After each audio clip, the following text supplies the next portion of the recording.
In this video, you'll learn how to create an array using Lenovo XClarity Provisioning Manager. Press F1 to enter the System Setup page.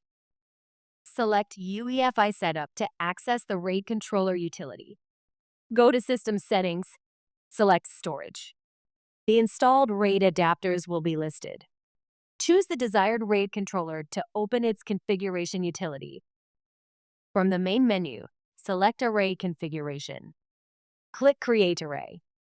Select the drives to be included in the array, then click Proceed to Next Form. The supported RAID level of the selected drives will be displayed. In this example, 3 drives are selected, and the available RAID levels are RAID 0, RAID 1, and RAID 5. Choose a RAID level, and then select Proceed to Next Form. Configure the array settings if needed, and click Submit Changes. A logical drive creation successful message will be displayed. Click back to Main menu. To verify the current RAID array settings, go to Array Configuration, Manage Arrays. Array A, list logical drives. Select the logical drive. Logical drive details.